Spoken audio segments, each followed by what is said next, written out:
What's up, guys? Welcome back to the channel. As you can tell here, we've got some control arms here that we're going to be swapping out. So I'm going to be taking out these Rough Country Forge upper control arms and replacing them with these Icon upper control arms. So the Rough Country upper control arms, two small gripes. Other than that, these are a really good arm for the money.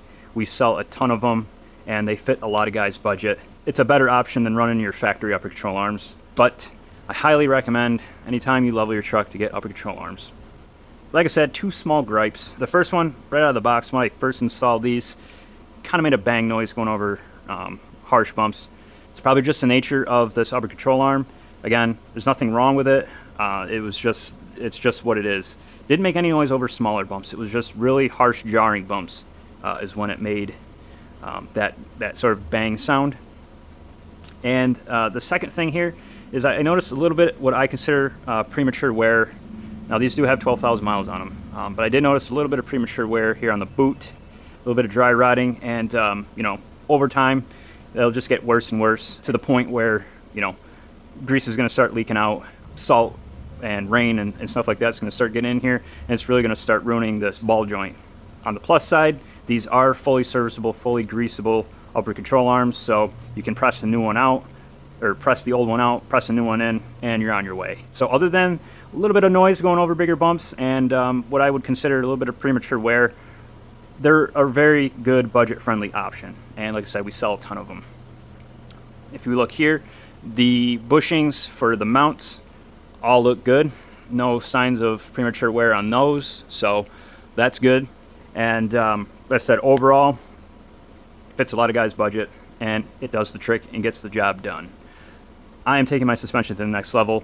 That is why we are upgrading, amongst a couple other of things, like with the Icon Delta joint being a fully sealed ball joint. Being in the climate I'm in, I'm not going to have to worry about boots, because it doesn't have a boot, and anything like that. So moving on to the Icons. This is the Icon upper control arms with the patented Delta joint. Right off the bat, as you can tell, this is all metal right here. What we're not going to have to worry about is a boot dry rotting and leaking grease, because there is no boot. This is a fully sealed ball joint, so it's going to be safe from salt, anything, salt, dirt, you name it, whatever you go through, whatever kind of climate you live in, this ball joint is going to be safe. You're not going to have to worry about premature failure, whether it's from a dry rotted boot or dirt getting into that dry rotted boot, anything like that. Off the bat, I mean, obviously this is huge right here. Their Delta joint being fully sealed, we shouldn't have a problem for a long time. Also, grease points on all the bushings, so that's a plus there too.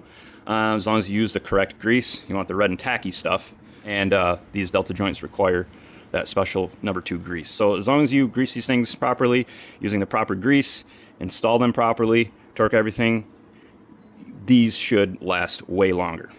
Now, cost, yes. These things are in the 800s. These things are in the 300s. Hopefully, this will last way longer, and I will have less maintenance to do.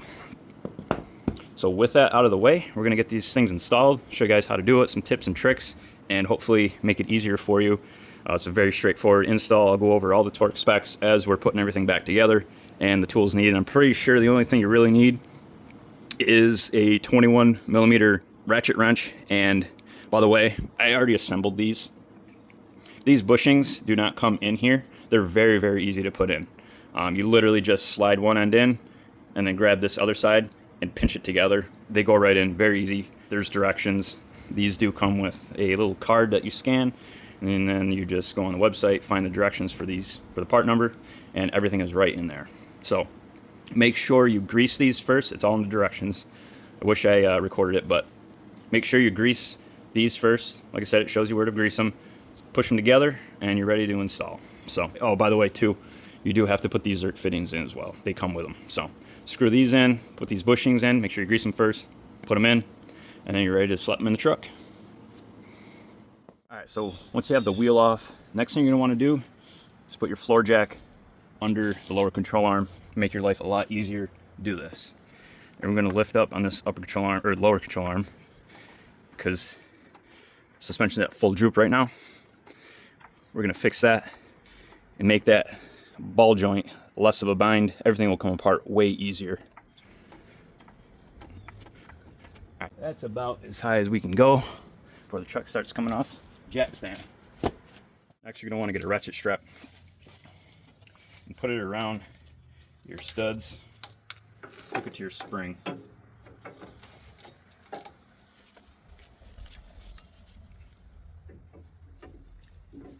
Just like this.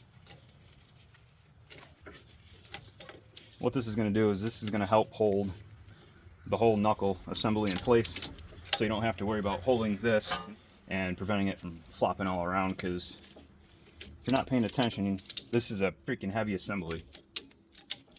It will, well, could potentially pull your CV axle out, extend your brake lines, all that stuff.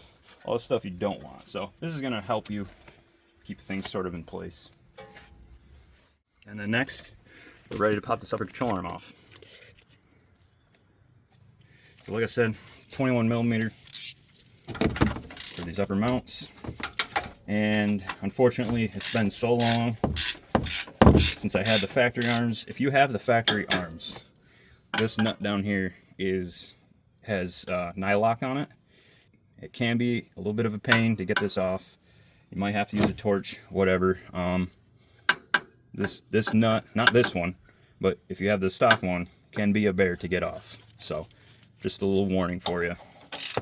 If you've already replaced them once and you're running anything aftermarket, whether it's rough country, zone, ready lift, whatever, should have new nuts. The new nut should come off for you. So I'll just loosen these up.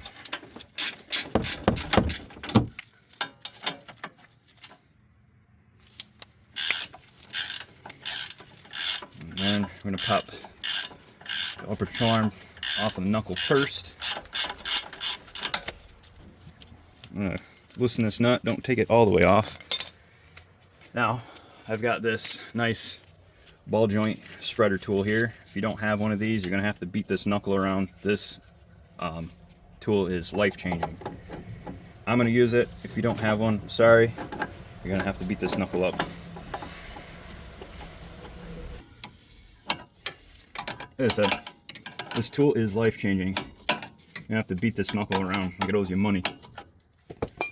But it should be free.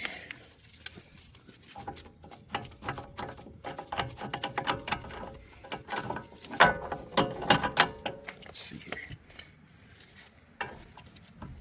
Oh yeah, nice. Alright, now what's left? Finish taking this nut off. Finish taking these two 21mm mounting bolts off. We're ready to get this thing out of here.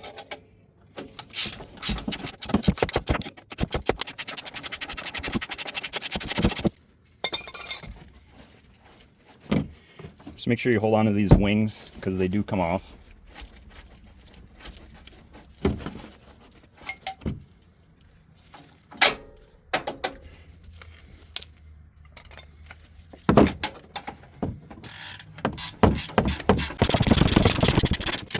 Okay.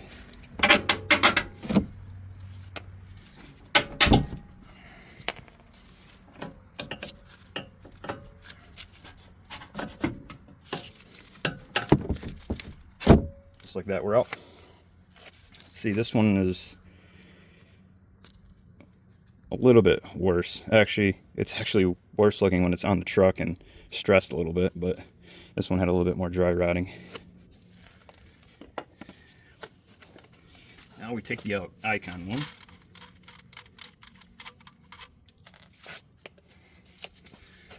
This is a little bit of a bear to get it in the mounts. Actually, this slid right in the other side. Passenger side, I had to kind of force in a lot more than that. Cool. Did the easy side on, or the easy one on camera. Yeah, it's just a matter of moving this arm around, getting the holes lined up so you can slide the bolt in, just like that.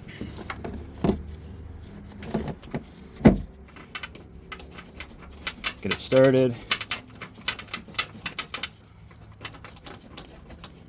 There we go.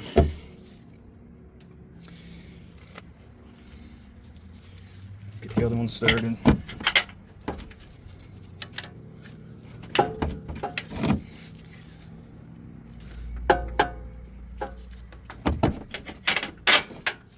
Boom. Right in.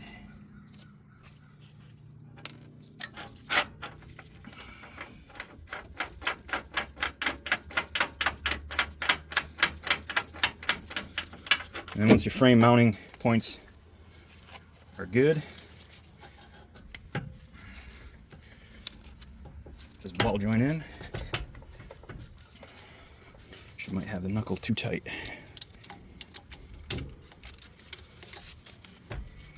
There we go. And then take your supplied washer and nut, get those started, and we will finish tightening everything down and torquing it. So, while we're here, this nut right here that connects to the knuckle, 75 foot-pounds. The two mounting bolts at the frame, 125 foot-pounds. And yes, it is a 21 millimeter nut.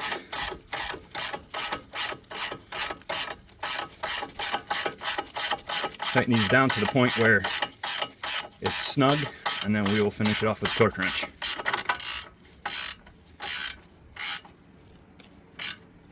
Just like that.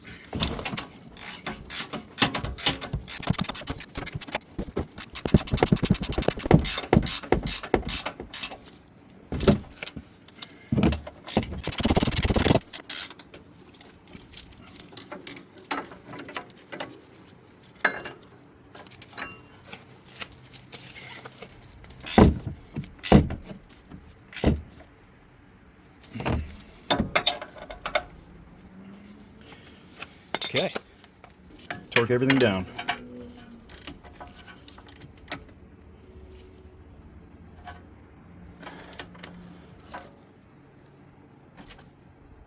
And then 125 on top.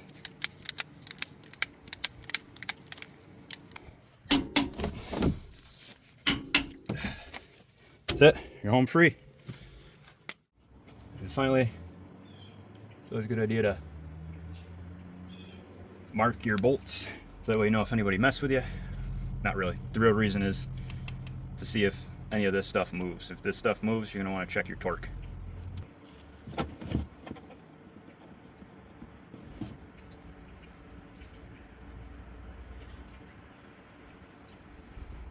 Alright guys, so that's going to do it for this video. Like I said, pretty straightforward install, a couple hand tools, and you are on your way. So if you guys like what you see, if you want these on your truck, shoot me an email at trevork@hpbuilt.com, and we generally have these in stock ready to ship out, and we can get these things shipped right to your doorstep. Like I said, if you are on a tight budget and rough country is the only thing that fits your budget, we can absolutely get you taken care of on those as well, shipped to your doorsteps.